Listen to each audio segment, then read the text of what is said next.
tardes a cada uno, sea bienvenido cada uno de ustedes. Buenas tardes. Buenas tardes. Yo les bendiga grandemente, es un honor estar aquí, una bendición para el servidor.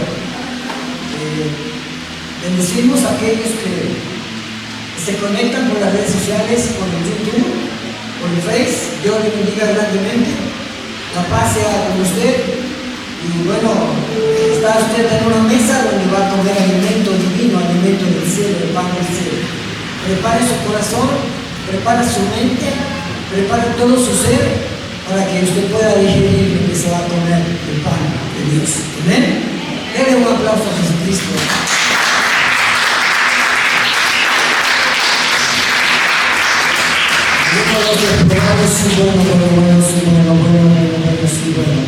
Bueno, uno de los reprobados, sí, bueno.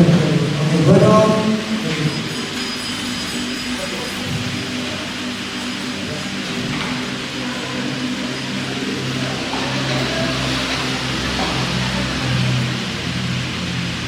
Nuestro Señor Jesucristo es el Rey. ¿Está aquí? Deje su celular, por favor, deje su celular. Es el Rey. Si es tu Rey o es mi Rey, Él sigue siendo Rey. Si no es tu Rey y no es mi Rey, Él sigue siendo Rey. Él es el Señor. Si no es tu Señor, Él sigue siendo Señor. Él es Dios, Dios de dioses. Mas si no es tu Dios, Él sigue siendo Dios. Él es el príncipe de paz. Si no es tu príncipe de paz, Él sigue siendo príncipe de paz. Él es todopoderoso. Si tú no lo crees, si no lo has experimentado, Él no deja de ser poderoso. Él es todopoderoso. Él es santo. Nunca ha pecado. Fue tentado en todo. Nunca pecó. Si tú lo crees, gloria a Dios. Si no lo crees, Él sigue siendo santo de la eternidad hasta la eternidad. Él es el Rey, Él es el Señor, Él es el príncipe de paz. Él es el león, es el cordero. Él es el Rey de gloria. Él es el alfa y el omega. Él es la roca inconmovible. Él es el que abrió el mar rojo. Él es el que ha hecho tantas maravillas y que puede hacer todo lo que te nombré y muchísimo más si tú le crees. Porque vivimos por fe, no vivimos por vista. Si estamos aquí es porque estás experimentando la fe o estás viviendo la fe. Estás diciendo quizás yo creo, pero el creer significa actitud de lo que crees, acción de lo que crees. Si dices que crees, pero no accionas en lo que crees, tu fe, mi fe, es como el cuerpo sin espíritu. Bueno, es acción a lo que tú crees. Bueno, hoy estaremos predicando una palabra de la Pascua. Se celebraba en marzo, en abril, el mes de Nisan, abril, 14 de abril. ¿En dónde? En el pueblo de Israel, cuando estaban esclavizados en Egipto. ¿Cuántos años? 430 años esclavizados. Clamaron a Dios. Dios tuvo misericordia por ellos y envió a Moisés para liberarlos. Hablar con el faraón. ¿Para qué? Para que los dejara salir. Hubo 10 plagas. Y siempre en cada plaga el faraón decía que ya no iba a dejar salir. Que ya no iba a dejar salir al pueblo de Israel. Y siempre, a la hora de que quitaba la plaga, decía, ya no. Endurecía su corazón el faraón. Así pasó una, dos, tres, hasta la novena plaga. Entendió en la 10ª plaga, cuando fue la muerte de los primogénitos. Déjame decirte que Israel estaba en Egipto. Y el problema del juicio iba a ser para los egipcios. Pero Dios guardaba a su pueblo en un lugar llamado Gosén. Si en Egipto, hace cuenta como Cancillo, que pertenece a Orizaba, podemos decir, en Orizaba había una plaga, allá en Gosén, donde estaba el pueblo de Israel, nunca pasaba nada. Bueno, cayeron las 10 plagas y no tocaron al pueblo escogido de Dios. No lo tocaron. En la 10ª plaga, vamos a ver Éxodo capítulo 12, versículo del 13 en adelante, por favor.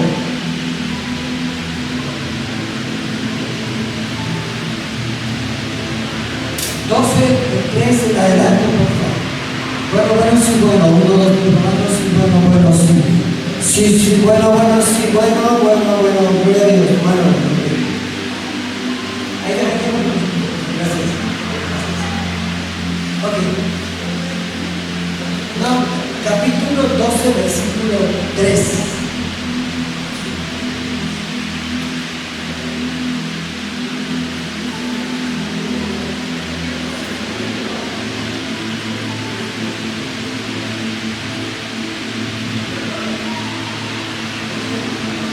Versículo 3.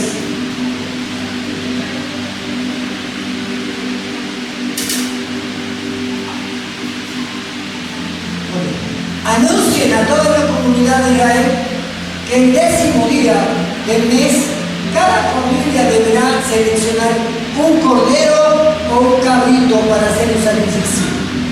Un animal por cada hogar, por cada familia. Dios pedía un cordero de 1 año sin mancha, un cordero perfecto. Era un sacrificio, sombra y tipo de lo que habría de venir en el 2026, 33 años atrás, cuando nació Jesucristo. Es el cordero perfecto. ¿Sigue, por favor?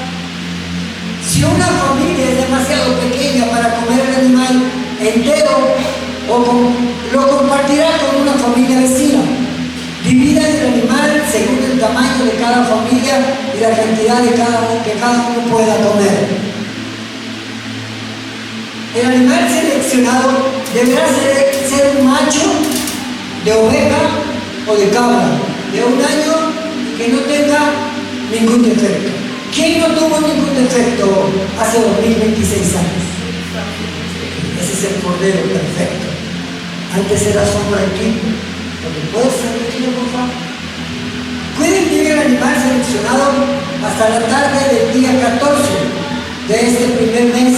Entonces toda la asamblea de la comunidad de Israel matará a su cordero o cabrito al anochecer. Seguimos, por favor. Después tomarán parte de la sangre del cordero y la untarán en ambos lados y en la parte superior del marco de la puerta de su casa, donde come el animal. Cada persona, cada familia tenía que matar ese cordero y la sangre del cordero tenía que ponerse en las puertas, en los dinteles. Porque ¿cuál era el propósito? Bueno, iba a venir la 10ª plaga. ¿Cuál 10ª plaga? Bueno, como Faraón no entendía, la 10ª plaga era la muerte de todos los primogénitos de Egipto. El hijo del Faraón y todos los demás. De animales y de seres humanos. Todo el primogénito esa noche iba a morir. ¿Puedes imaginarte la zozobra, la incertidumbre, el miedo que algunos israelitas tenían? Porque tenían que tener fe. Les dijo que nadie salga. Dios les dijo que nadie salga, porque el que saliera, el ángel de la muerte le iba a matar. ¿Y cuál fue la bendición? Bueno,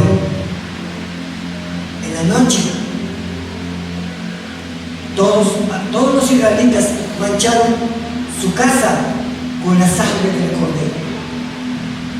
Entonces una palabra que se escribe Pesach, Pascua, significa pasar por alto, saltarse.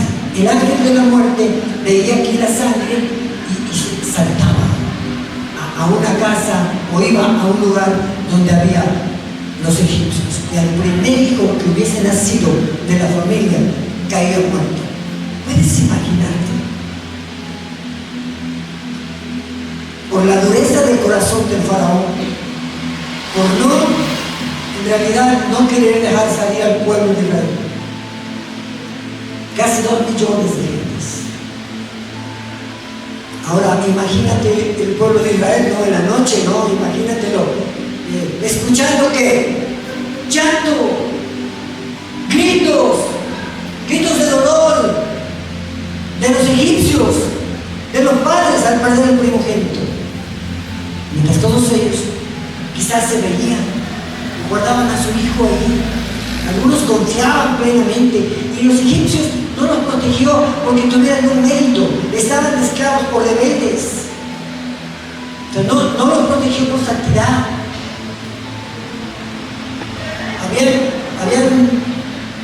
Le habían dado la espalda a Dios y provocó que los egipcios, Dios los cautivara. 430 años los cautivaron. Entonces ellos estaban atentos a lo que pasaba, impresionados. O sea, me puedo imaginar en una casa de ellos esperando que pasara el ángel de la muerte, pensando que quizás vaya a tocar a uno de mis hijos.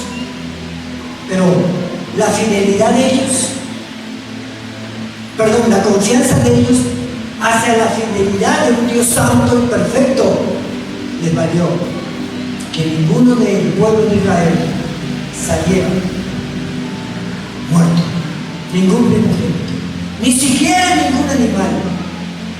Dios lo protegió. Ahora, ese Cordero Santo, ese Cordero es sombra y tipo de Jesucristo. Desde antes, cuando Abraham, Dios le pide que le dé a su único hijo Isaac, Abraham sube al monte Moriah y va a sacrificar a su hijo. Lo iba a sacrificar, o sea, un holocausto, lo iba a matar. Cuando Abraham está así, se detiene. Yo sé que me temes, dice Dios. Y ahí había un cordero entre unas espinas envenenado. Era la provisión. Después vino la ley, el cordero que estamos viendo, y después, últimamente, hace 2026 años, murió el Cordero Santo llamado Jesucristo. ¿Cuál es el propósito? La sangre, la vida de Jesucristo. A los egipcios los libró de la muerte física. A los israelitas de la muerte física. Pero ha pagado el precio. La sangre del Cordero, al tú reconocer a Jesús y al confesar tus pecados y arrepentirte, dice, y la sangre de Jesucristo te limpia de toda maldad. Pagó en la cruz del Calvario tu pecado. La forma de que murió Jesucristo, la sabes. Todos los juicios que no tenían que haber sido, pero fue para cumplirse el propósito de que Jesús llegara hasta la cruz para morir por ti. Para morir por ti. ¿No crees que lo mataron los romanos o los fariseos? Fueron un instrumento físico, pero fue muerto por tus pecados, por mis pecados, por mis iniquidades, por mis rebeliones, por mis transgresiones, al igual que las tuyas. El Padre tuvo misericordia impresionante, que envió a su único Hijo amado Jesucristo, para que todo aquel que creyera, todo aquel que sellara su casa por la sangre del Cordero, del ámbito espiritual, al creer en Jesucristo, fuera salvo del ángel de la muerte. La paga del pecado es la muerte, y la dádiva de Dios es vida vida eterna a través de Cristo Jesús. Entonces, no es cualquier cosa la cena del Señor, la Pascua.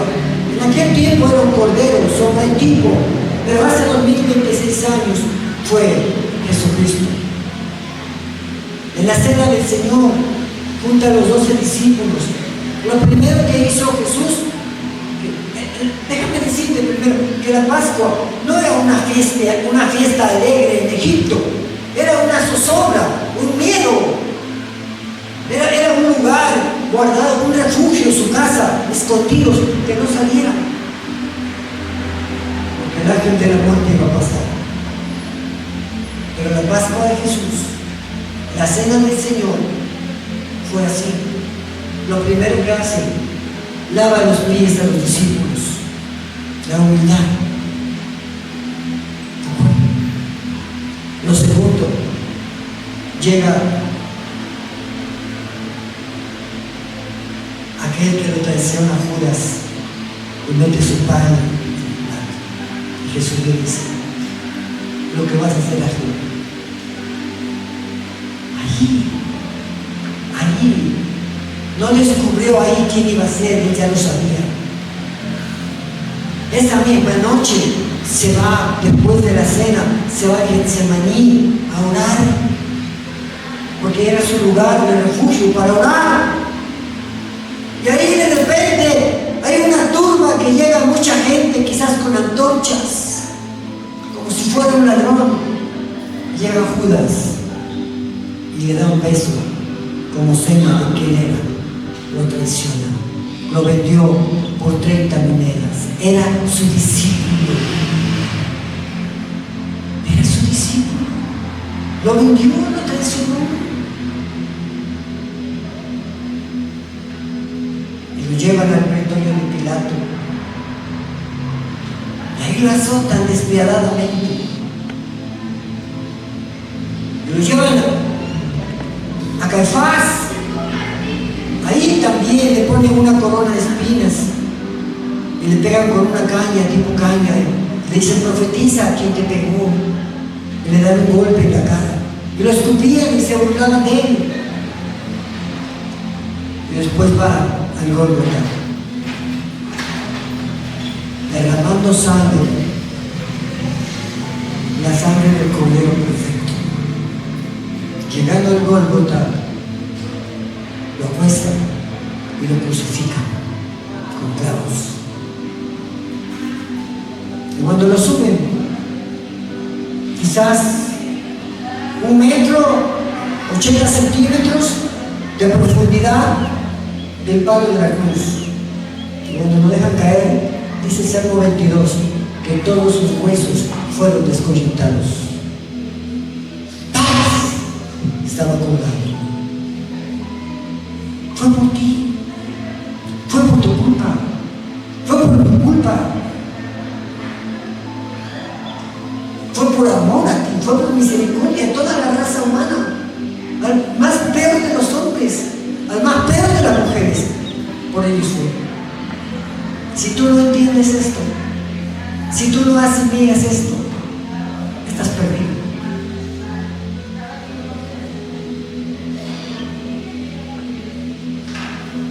Porque tienes que saber por qué estás aquí. ¿Quién te trajo aquí? ¿Quién te llamó para que estuvieras en el camino correcto? ¿Cómo lo hizo? ¿Cómo te sedujo? ¿Cómo te atrapó? El testimonio. Pero quizás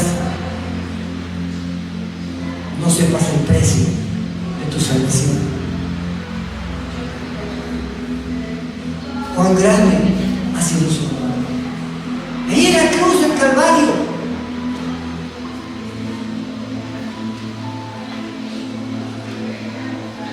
Tiene 2 ladrones a un lado.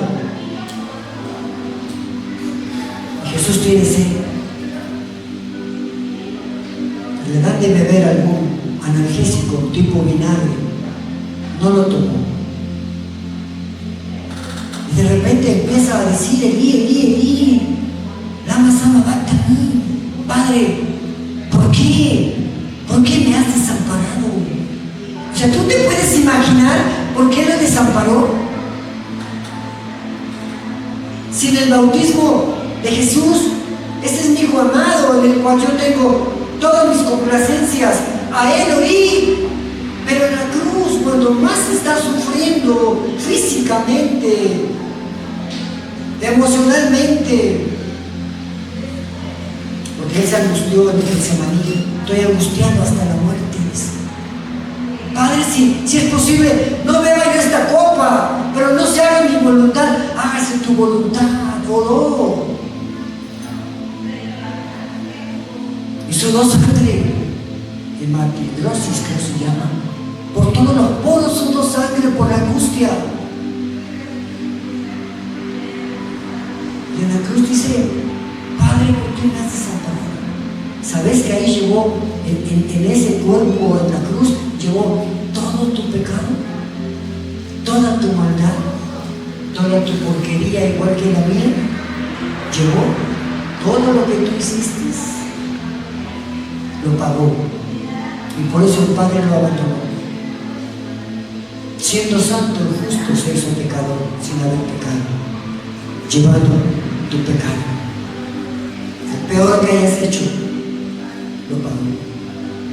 Colgó el acta de los decretos que te era contraria a ti y a mí. Tu archivo espiritual criminal. Sí, fulano de tal, aquí, adúltero, homosexual, lesbiana, prostituta, hechicero, brujo, agorero, adivino. Tu sentencia, el agua que arde con azufre y fuego. Tu sentencia, Cristo ha pagado nada. Pásale, bendito de mi Padre, a lo que he preparado para ti. La diferencia entre los dos pecadores que estaban en la cruz con él no fue que uno era súper bien pecador, el otro era peor. La diferencia fue que el llamado Dimas se arrepintió y creyó en Jesucristo, y sí creyó que era un rey. Y Jesús le dice, de verdad te digo, hoy estarás conmigo en el paraíso. No lo perdonó por ser bueno, ni porque hizo méritos, se arrepintió. El otro, que era igual de pecador o malhechor, pues contendió con Jesús. Si tú eres el Hijo de Dios, has hecho tantos milagros, resucitaste a Lázaro, la mujer del manto fue sana al tocarte, resucitaste al hijo de la viuda de Naín, y no puedes bajarte y no puedes bajarme. ¿Cómo es eso? ¿No tienes temor tú el último día de tu vida estando en condenación? A la verdad, nosotros merecemos lo que estamos padeciendo. Hemos violado las leyes romanas y hemos violado las leyes de Dios. Por eso estamos aquí. Él no ha hecho nada, ni los que nos crucificaron tampoco. Son nuestros hechos violando las leyes, las que nos tienen. El Cordero Santo haciendo su obra, escuchando a ese hombre que se estaba arrepintiendo. Ahí llegó tu pecado. Todo. O sea, el peor pecado que podéis cometer es rechazar al Cordero perfecto, al que se hizo pecador por ti. Porque si lo rechazas, ¿quién llevará tus pecados? ¿Quién? Tú. Tú y yo, si lo rechazan, nos llevaremos al infierno. Pero para eso apareció Jesucristo, para deshacer las obras de maldad. Su obediencia hacia el Padre, la sumisión hacia el Padre, es impresionante. Siendo en forma de Dios, se hizo como un hombre y no escatimó nada hasta la muerte de cruz. Quizás te estés quejando ahora por problemas que estás pasando, pero son pasajeros, o sea, no son permanentes. Si perteneces a Jesús, el día que Él venga o el día que mueras, se acabará todo tu problema y descansarás en las manos del Señor si eres el Señor. Pero la gente a veces se afana con los problemas. ¿Quién no pasa problemas? Todos, tanto los impíos como los cristianos, pasamos problemas. Vienen vientos, vienen olas, vienen problemas.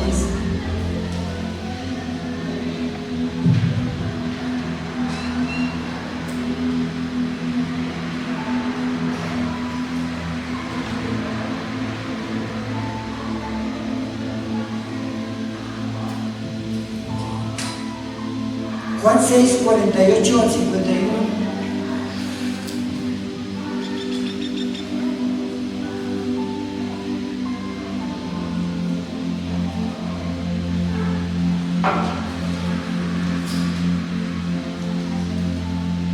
Dice el Cordero Perfecto, Jesucristo. Sí, yo soy el pan de la vida. Los antepasados, el pueblo de Israel, en aquellos tiempos de Moisés, comieron el maná en el desierto, pero todos murieron. Pero el que cree en Jesús nunca muere, tiene vida eterna. Amén. Aquellos murieron físicamente, ahí se murieron, en el desierto, porque no le creían. Pero todos murieron. Síguele, por favor. Sin embargo, el que coma el pan del cielo nunca morirá. Está hablando del mismo, de Jesús. Yo soy el pan vivo que descendió del cielo. Todo el que coma de este pan vivirá para siempre. Y este pan que ofreceré para que el mundo viva es mi carne. O sea, era algo impresionante, algo que muchos de los que estaban ahí no supieron digerir ni discernir, y muchos se fueron. Lo dejaron, se apartaron. Sigue. Entonces la gente comenzó a discutir entre sí sobre lo que él quería decir. ¿Cómo puede este hombre darnos a comer su carne? Preguntaban. Muchos se fueron. Síguele, por favor, síguele. Por eso Jesús volvió a decir: les digo la verdad, a menos de que coman la carne del Hijo del Hombre y beban su sangre, no podrán tener vida eterna. Quizás aún muchos no lo entiendan hoy, pero en aquel tiempo era como un canibalismo, podríamos decir. La gente que no lo entendía así lo interpretaba, y muchos se fueron. Él es el pan de la vida. Tú te alimentas de su palabra, que el que permanece en mí, yo permanezco en él. Cuando tú comes palabra, tú cambias tu actitud, cambias tu modo de pensar. ¿De acuerdo? Porque Él es el único, ese es el único pan que puede transformarte. La palabra es vida, es espíritu.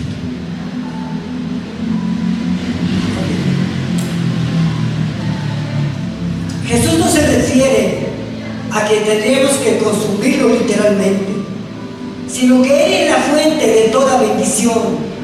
En Él está la vida eterna, en Él está el perdón de nuestros pecados.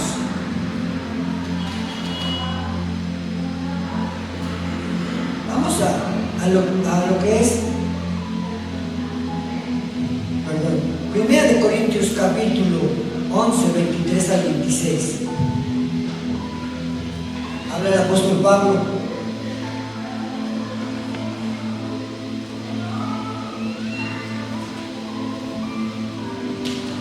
Pues dice el apóstol Pablo: yo les transmito lo que recibí del Señor mismo. La noche en que fue traicionado el Señor Jesús, tomó pan. Estaba en la última cena con los discípulos y dio gracias. Por ese pan Jesús dio gracias. Y ese pan lo partió en pedazos y dijo: este es mi cuerpo, el cual es entregado por ustedes. Hagan esto en memoria de mí. Daba a entender lo que iba a padecer desde esa misma noche, cuando iba a ser entregado por Judas. Todo lo que le hicieron los romanos. De la misma manera, Jesús tomó el pan en las manos, de sus manos, De la misma manera tomó en sus manos la copa de vino después de la cena y dijo: esta copa es el nuevo pacto entre Dios y su pueblo, un acuerdo confirmado con mi sangre. Hagan esto en memoria de mí todas las veces que la beban. ¿Seguidme, por favor? Pues cada vez que coman este pan y beban esta copa, proclamar, anunciar la muerte del Señor hasta que Él vuelva.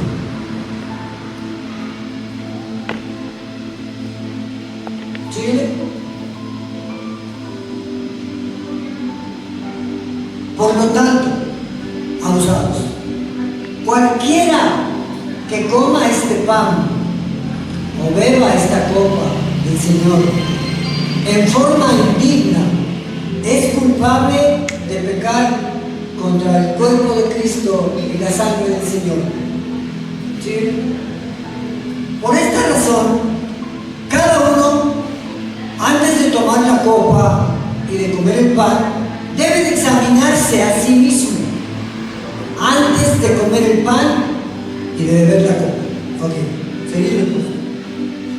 Pues si alguno come el pan y bebe la copa sin honrar el cuerpo de Cristo. ¿Cuál es el cuerpo de Cristo? ¿Cuál es el cuerpo de Cristo? ¿Cómo honra usted el cuerpo de Cristo? Nosotros somos el cuerpo de Cristo, somos la iglesia, ¿de acuerdo? Entonces tendría que haber honra entre uno y el otro.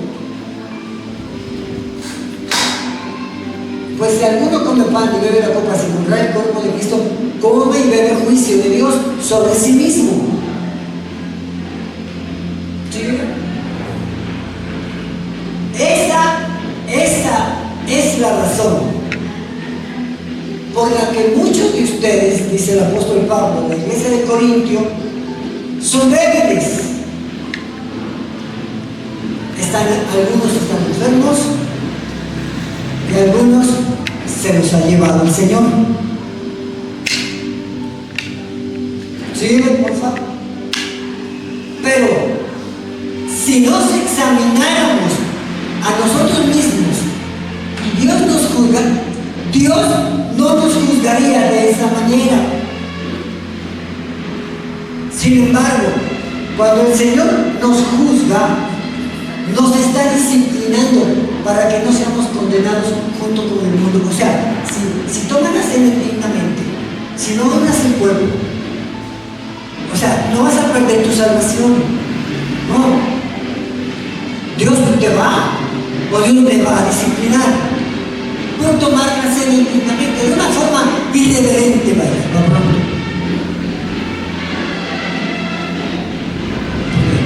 Porque te estoy hablando y te hablé lo que padeció Jesucristo. Tienes que tener en cuenta lo que padeció y que lo hizo por ti y por mí. Sin embargo, cuando el Señor nos juzga, nos está disciplinando para que no seamos condenados juntos con los del mundo. Si es que estás en el camino, eres de Él.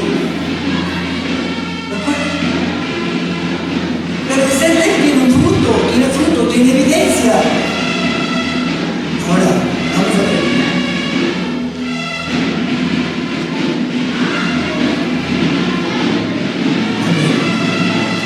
La cena del Señor es uno de los momentos más significativos de la vida cristiana. Y a través de ella recordamos el sacrificio, la muerte y la resurrección de nuestro Salvador. ¿Y de dónde nos rescató? Participar en este acto sagrado es más que un simple rito, es un acto de gratitud, de proclamación y de reconocer quién pagó el precio de mi pecado. Al examinar este mensaje, ¿cómo nos acercamos de manera práctica ¿Qué respetuoso? Esto no es un invento, la cena del Señor no es un invento humano, ni es una tradición, tampoco es una costumbre.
Lucas 22, 19, por favor.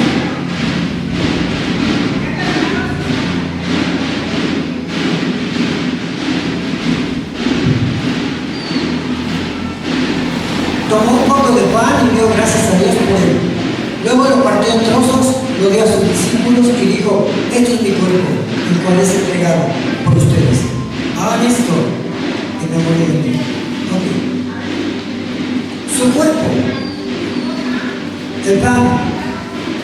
Al partir, el pan simboliza su cuerpo entregado por nosotros, o sea, no solo es un recordatorio, sino saber cómo fue azotado, despedazado, herido y molido por nuestras rebeliones, llevando el castigo de nuestra paz.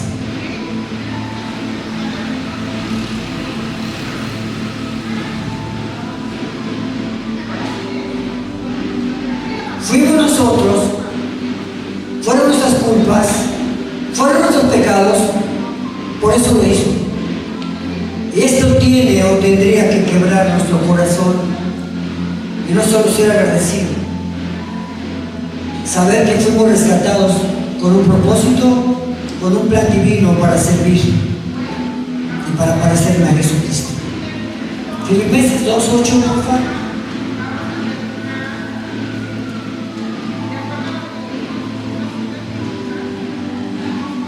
Jesús se humilló a sí mismo en obediencia a Dios y murió en una cruz como morían los criminales.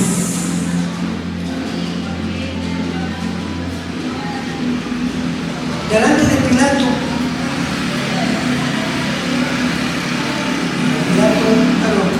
Barrabás.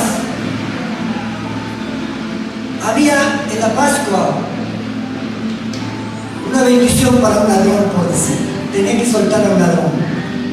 Entonces Jesús está entre medio de una multitud. Ahí está el Sanedrín. Y de repente sueltan a un ladrón llamado Barrabás y preguntan: ¿a quién quieren que soltemos? Y todos a una voz: Jesús no hizo nada, no hizo nada malo, nunca pecó, siempre bendijo a la gente, liberando, sanando, restaurando, predicando, nada, ningún pecado tuvo. Y el otro era un malhechor, Barrabás, alguien que se subleva al gobierno, por decir. Quizás había asesinado, quizás había robado, matado, no lo sé. Entonces toda la gente grita: ¡suelten a Barrabás!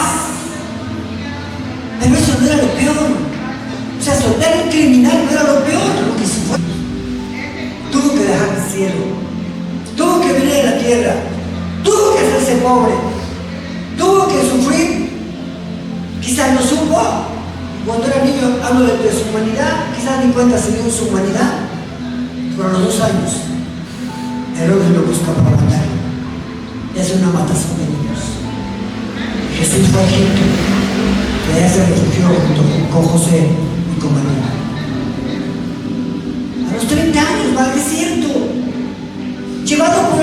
Santo va llevado ahí a ser tentado por el diablo.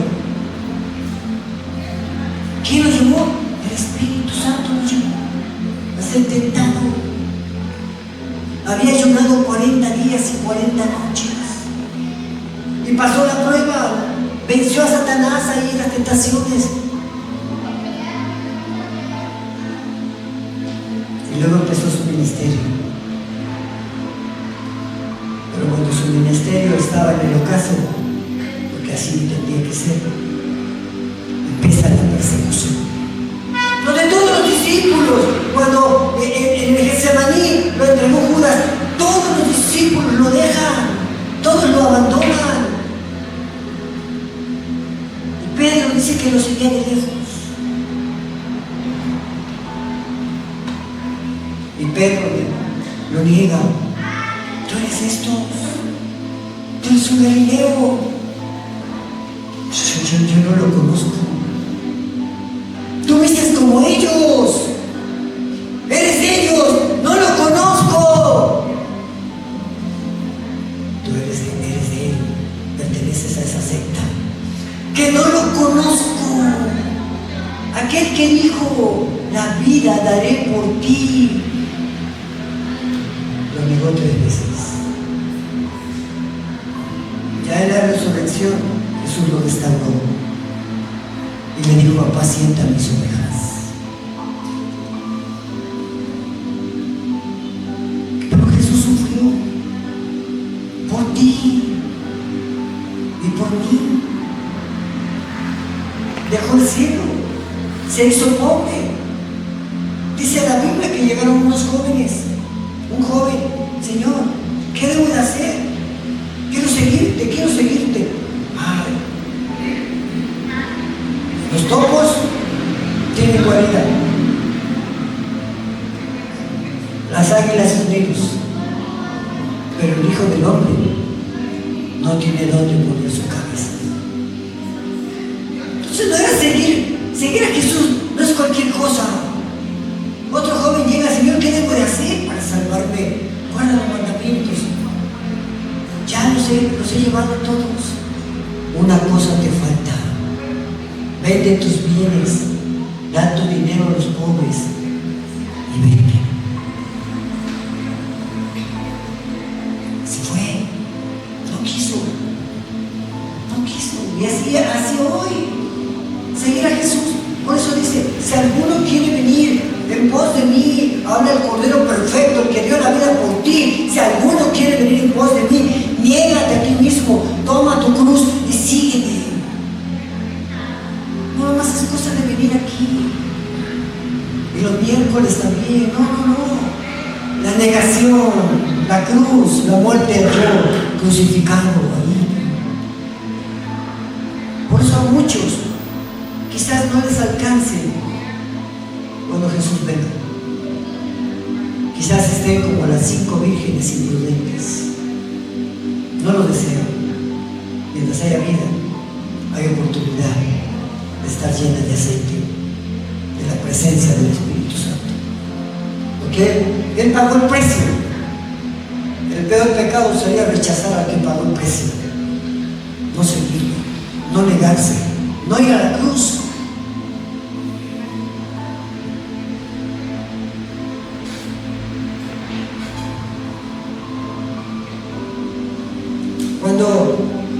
Cuando dice, pásale a 1 Corintios capítulo 11, por favor, 23.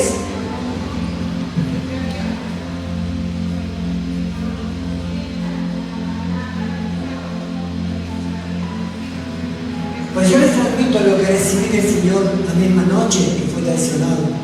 Señor Jesús, pasa al 24. Y dio gracias a Dios por ese pan, luego lo partió en trozos y dijo, este es mi cuerpo, el cual es entregado a ustedes. Hagan esto en memoria de mí. Cuando dice en memoria de mí, es más, en memoria significa que es más que un recuerdo nostálgico. Ay, pobre de mi Jesús, cuánto sufrió. No. Eso no se trata de emociones ni de sentimientos. significa hacer presente un evento pasado, la muerte de Jesús, y afirmar la alianza, el pacto que hizo hasta que Jesús venga. Hizo un pacto, el nuevo pacto de su sangre, con los que le creen. ¿Sabías que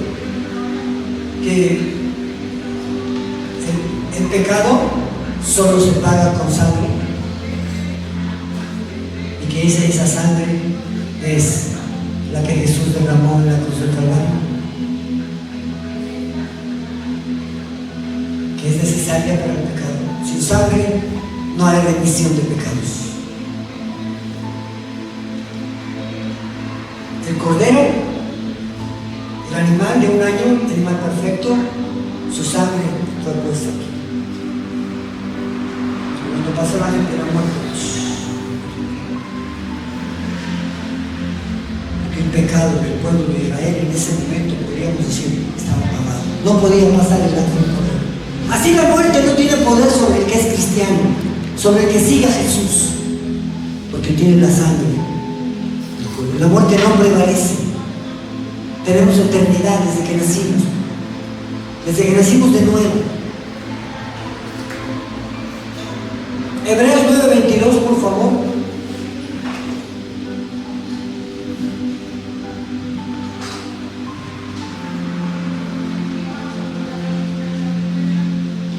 De hecho, según la ley de Moisés, casi todo se purifica con sangre, porque sin derramamiento de sangre no hay perdón. Te hablo de la sangre de Jesús. No sé que vayas a matar un borrego por ahí y hasta la sangre. No, esa sangre no vale nada. Es la sangre del Cordero Santo perfecto, que te puede limpiar de todo tipo de mancha que tengas en el ámbito espiritual. 11:26, ponme 25 de Corintios, 11:25.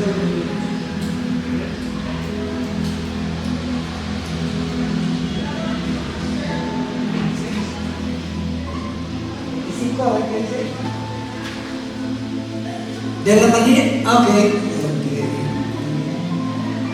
No, sigue 26.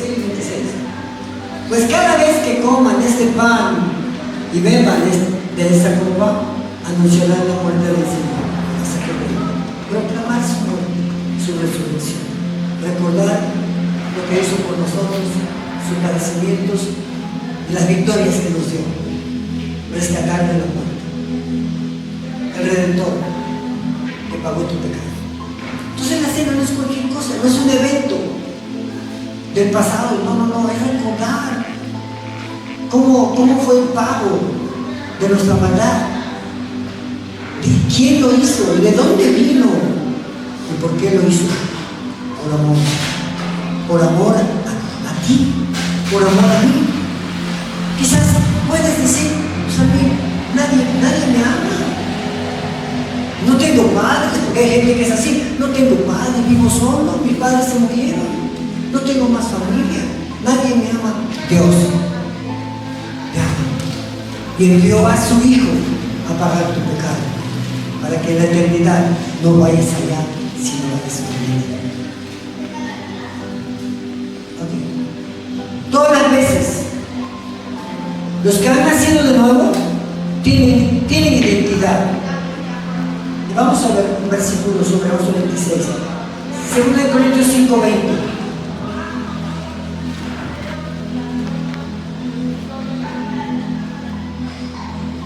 Así, la identidad de un nuevo nacido abarca mucho.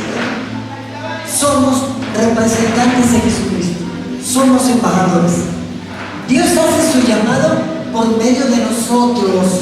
Hablamos en nombre de Cristo cuando les rogamos, vuélvanse a Dios.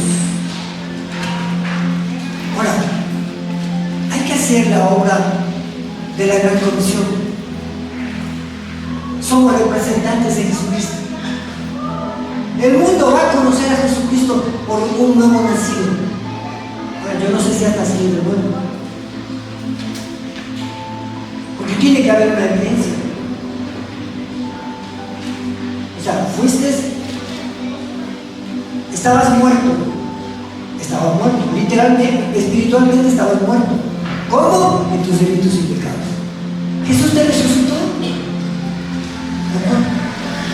Entonces empiezas como un niño a alimentarte y a crecer en Dios y a sanarte, Dios, porque Dios te sana. Como un niño espiritual. Hay unos que ya son más maduros, ya no son niños, son adolescentes, otros son adultos, otros son ancianos espirituales.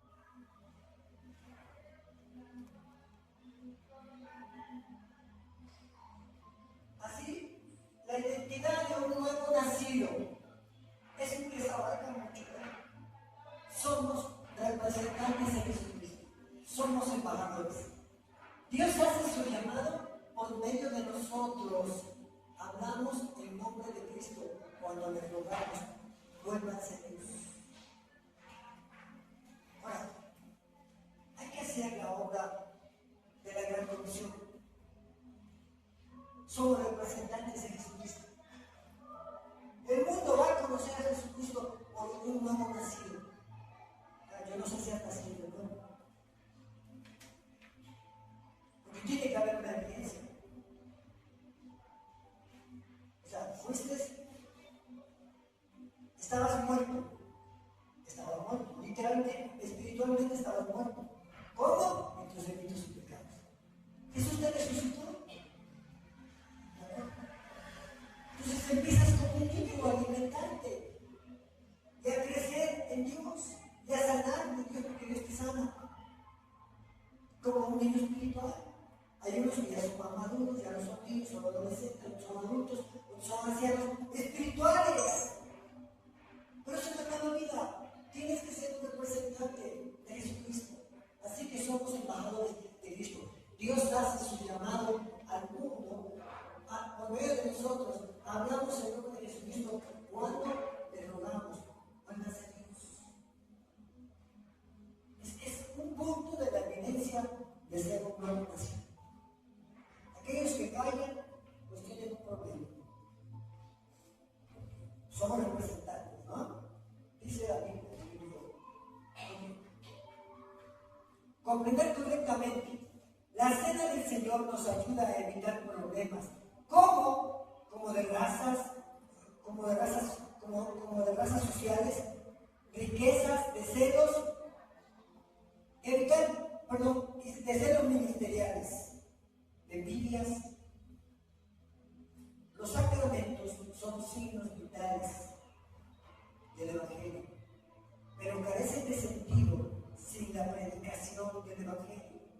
Este mensaje resalta la proclamación de la muerte y de la resurrección de Jesús, de su sacrificio, hasta que venga. Su regreso para consumar su reino. Vamos a ver 5, Efesios 4, 5 al 7.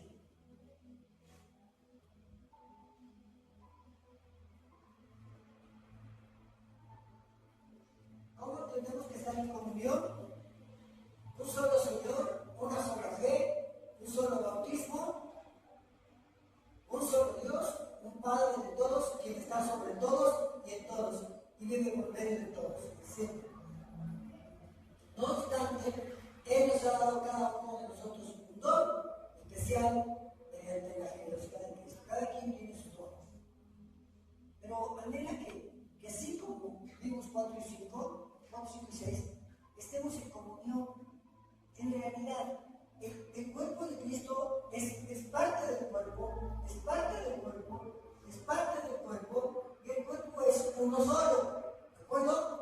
O sea, una persona no puede estar separada del cuerpo, porque un ojo no puede estar caminando solo. ¿De acuerdo? Porque un pie no puede andar y el otro ya. Así no. Somos uno solo en el Señor. Entonces, ¿por qué hay separación? Es lo que Dios habla. El cuerpo de Cristo, en la cena del Señor, hay divisiones. O sea, ¿por qué hay separación? Puede haber contiendas, pleitos, etc.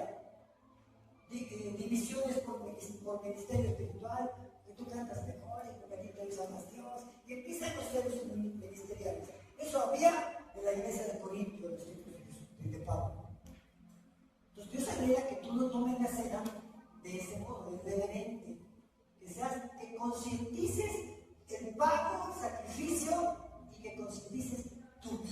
que examines tú mismo, cómo vienes delante del Señor a comer la cena, a participar de la cena.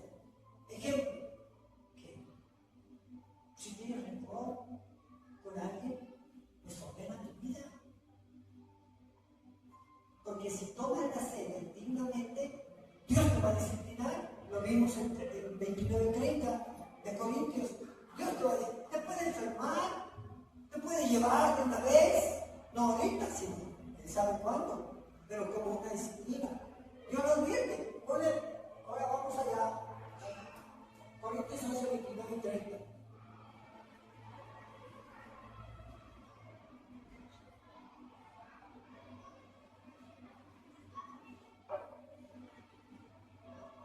Pues si alguno come el pan y bebe la copa sin honrar el cuerpo de Cristo, estamos hablando de eso, y come y bebe juicio de Dios sobre sí mismo. ¿Fíjense? Esa es la razón por la que muchos de ustedes son débiles, están enfermos, y algunos incluso se los llevó el Señor. Síguele, por favor. Pero si nos examinamos a nosotros mismos, Dios no nos juzgará de esa manera. Sin embargo, cuando el Señor nos juzga, nos está disciplinando para que no seamos condenados como el mundo. Espero que entiendas esta porción. El motivo de la cena, de este anuncio de los de Corintios, no es para que no participes. No, es para que te examines, te pruebes a ti mismo cómo estás. ¿Para qué? Para que no lo tomes a la ligera y Dios no quiera eso en tu vida, ni en mi vida, ni en la vida de nadie. Dios es amor y nos advierte muchas cosas. Primera de Corintios se centra en la reverencia, en la preparación interna al participar de la Santa Cena, evitando tomarla indignamente, para no incurrir en una disciplina del Señor. Pablo corrige la manera equivocada en que los cristianos de Corintio celebraban la mesa del Señor. Había divisiones, había menosprecio, había contiendas, había celos. Eso era de una forma irreverente, tomar la cena, era indignamente. No, indignamente no se refiere a una imperfección, sino a participar de manera irreverente, sin reconocer el sacrificio. Y algo que no es agradable al Señor, reconocer la santidad de la sangre, del sacrificio, de la muerte, del pago de nuestro pecado. Es pecar contra el cuerpo, es pecar contra la iglesia misma, el cuerpo de la iglesia.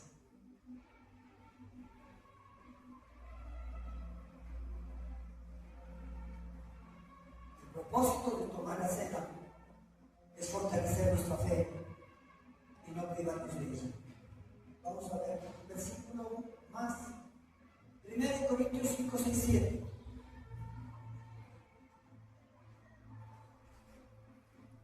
Vamos a terminar.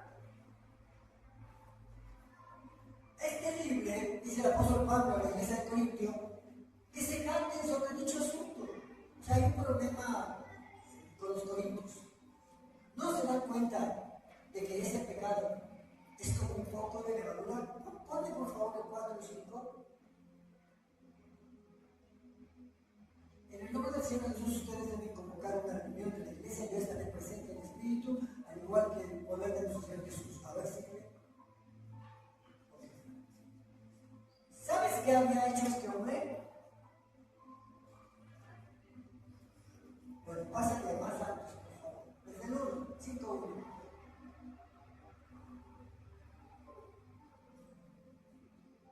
Me cuesta creer lo que me informan acerca de la inmoralidad sexual que hay entre ustedes. O sea, cristianos, como usted como yo, los corintios, los hermanos de Corintios. ¿Qué hay entre ustedes algo que ni siquiera los paganos hacen?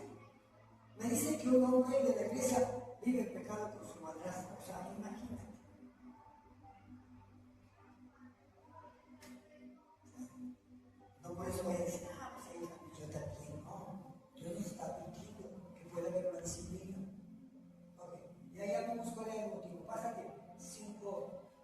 Sése serio, por favor.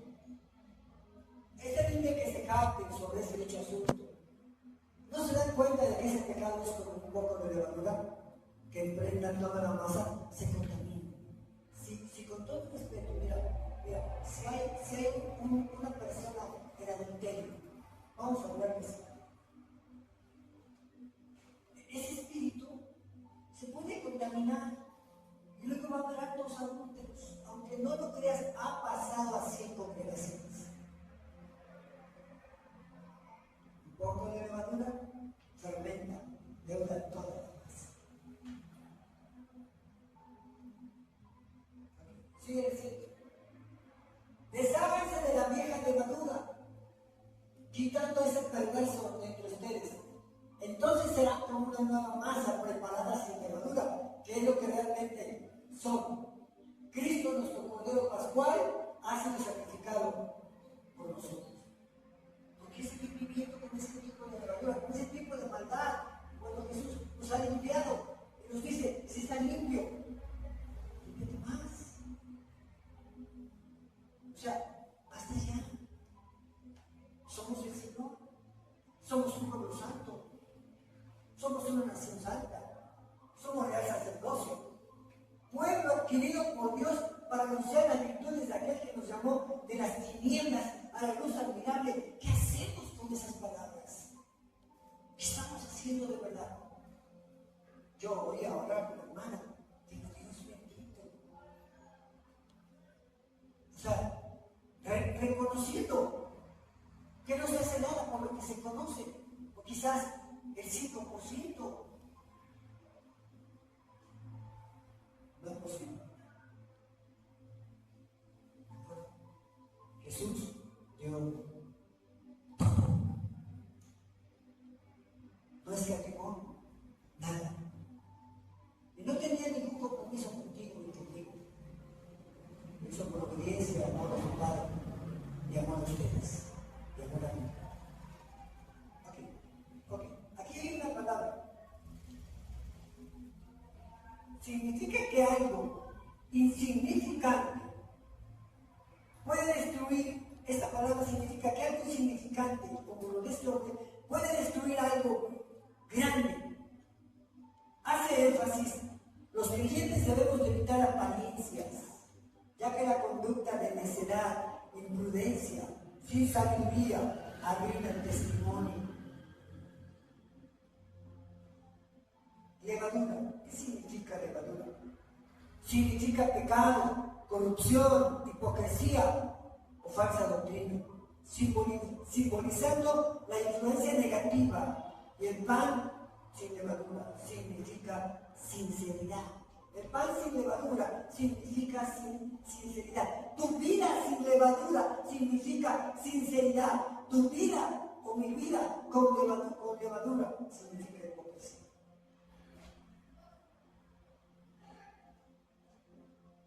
Ahora, sinceridad significa ser juzgado a la luz del sol.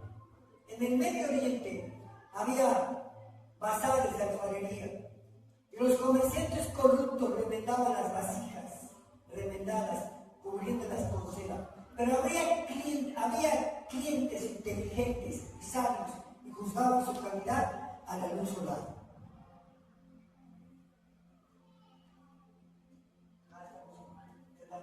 Esa fue rota, la remendaste con cera, no sirve. Así tu vida, así mi vida. Y había unos que no, perfecto, eso está bien, me llevo esto. A la luz del sol. Los que eran sabios tenían conocimiento de una vasija.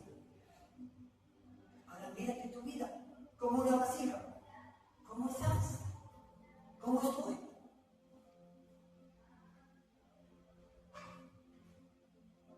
Elecrimia, de griego significa ser honesto, ser transparente, ser genuino, ser inocente. Significa esa vasija no contaminada. Y describe a quien no teme un examen completo intenciones, motivos, porque no tiene nada que esconder. Ahorita, examínate tú misma, pruébate a ti mismo. Pero si te examina Jesús, ¿qué va a encontrar? ¿Qué crees que encuentra? Él no sabe todo de tu vida, Él no sabe todo de mi vida. Y no anhela que tú y yo pasemos a tomar la cena de una manera irreverente, guardando algo que no es. Si algo tienes, sácalo. Sácalo, no te cuentas. ¿Para qué? Porque vamos a tomar la cena. Estoy hablando porque vamos a tomar la cena del Señor. O sea, el propósito de dar este mensaje no es privarte de la cena del Señor, es que participes de la cena del Señor. Pero si algo tienes, no te cuentas. ¿Amén? Okay.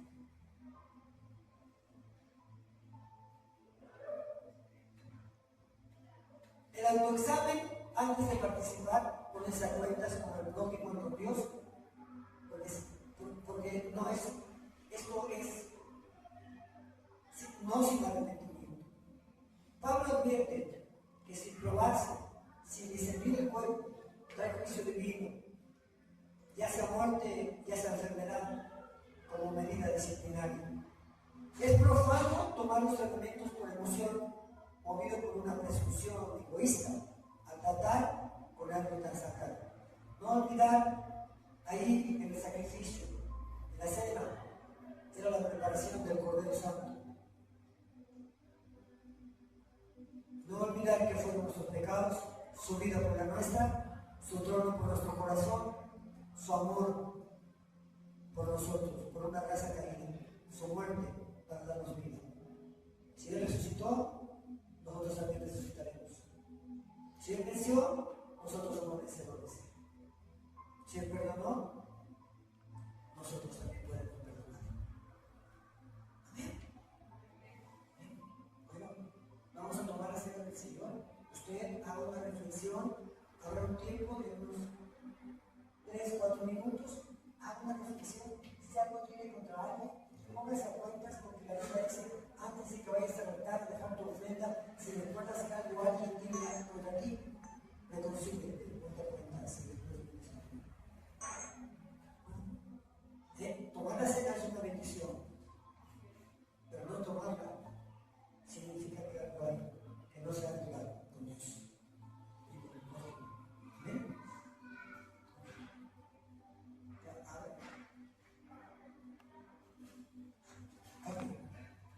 Padre, gracias. Gracias por tu misericordia, por el sacrificio, por tu Hijo amado Jesucristo, por morir por nosotros, una raza caída, y habernos dado una vida nueva, y estar aquí. Y al haber resucitado, también resucitaremos. Gracias. Porque uno puede hablarlo así como si nada, pero es impresionante que vayamos al cielo después de haber sido golpeados. Pero es por tu gracia.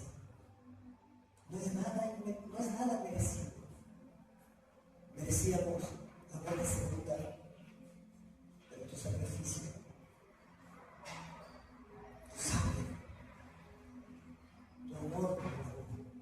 Gracias. Gracias, Padre. Gracias en el nombre poderoso que es sobre todo nombre, tu Hijo amado Jesucristo, que descendió como el pan vivo del cielo. Y el que lo come tiene vida eterna. Y el que bebe de su sangre también tiene vida eterna. Gracias, Jesús. Gracias. Amén. Amén. Dios le bendiga a quienes que se conectaron por el Facebook, por el YouTube. Dios le bendiga grandemente y la paz quede con ustedes.